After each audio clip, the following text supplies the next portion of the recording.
lot of happenings in the space of gun control and litigation against the gun bans and gun laws across the country. We'll review some of that, but a quick programming note, going to join Todd Vandermeide in just a handful of moments here to review his case that he brought against Cook County's ammo and gun tax. So we'll hear about that coming up, but I do want to go through some of the other various issues happening across the country, including in the various challenges of laws in like California and Colorado and so on, and even in New York. So let's go ahead and get on into this with a review of some of the X space that is being tossed around here. So the Second Amendment Foundation talking about the Ninth Circuit Court of Appeals denying California's petition for an en banc review in the Junior Magazine v. Bonta case. And this decision cements the injunction granted by a panel in the Ninth Circuit in September of 2023. Case is a First Amendment challenge to California's law, which restricts the advertising of gun-related products to minors. We have a similar type of measure in the state of Illinois that's also being challenged, and that is about the gun liability, the Gun Manufacturer, Gun Industry Liability Act, right? So that measure, of course, is one that you've got a challenge in Illinois, but over in California, they had a similar measure where a Ninth Circuit panel, a three-judge panel, said that it's a violation of First Amendment or likely to lead to that. So an en banc review, where it's the entire appeals court, denied hearing that case on a full panel. So that is a victory that the Second Amendment Foundation's highlighting in the Twitter space. You also have the National Shooting Sports Foundation, which is one of those organizations in Illinois challenging the gun manufacturer liability law in Illinois.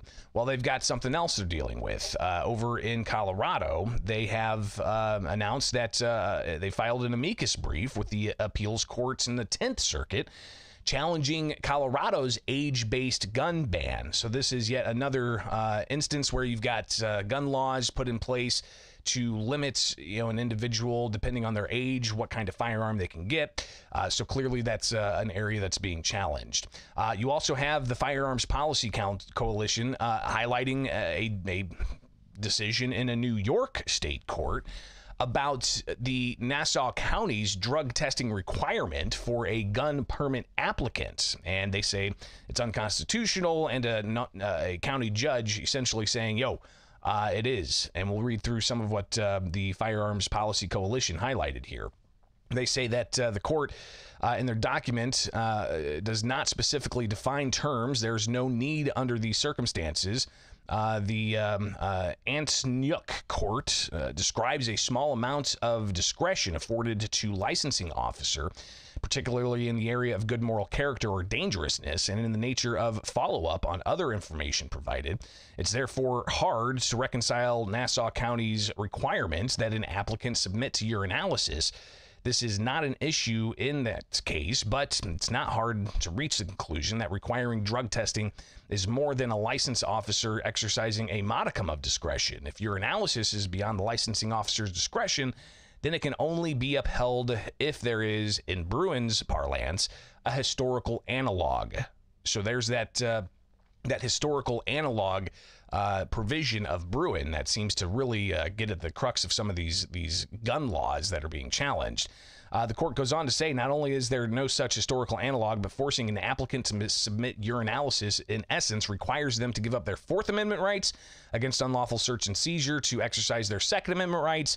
This court cannot imagine a scenario under current Second Amendment jurisprudence where that would be allowed. This court is therefore constrained to find the urinalysis requirements unconstitutional as applied to the plaintiffs in this matter. So clearly, again, it's interesting to see these types of cases brought up, even in state courts, and that's a New York state court making that decision. But you've got other proposed gun laws that would relax things. A constitutional carry bill in Louisiana, according to Gun Rights Dustin on X, constitutional carry survives a Senate Judiciary Committee hearing unscathed and comes out even stronger with some amendments. So Louisiana, they're looking at extending constitutional carry, and I think that would make the 26th or 27th state that has some kind of constitutional carry provision where you don't need a permit to carry. But we can get into the weeds of, constitutional carry versus concealed with a permit and so on. But then on the gun control side, the side of those wanting more gun control, you've got the Giffords organization, gun control advocates.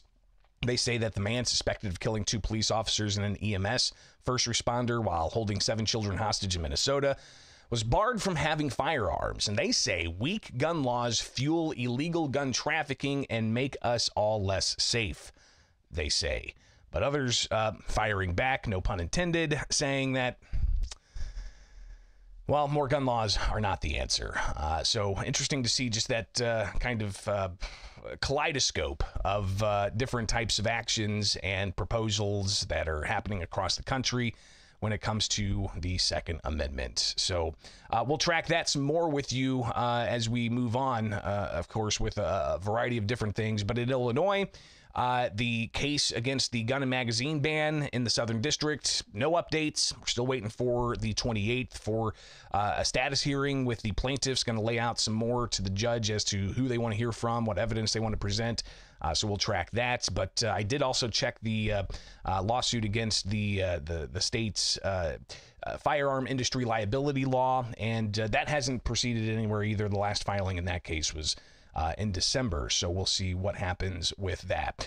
So again, stay with us, Bishop on Air. Follow us anywhere, like, subscribe, hit that notification bell, and join us, won't you?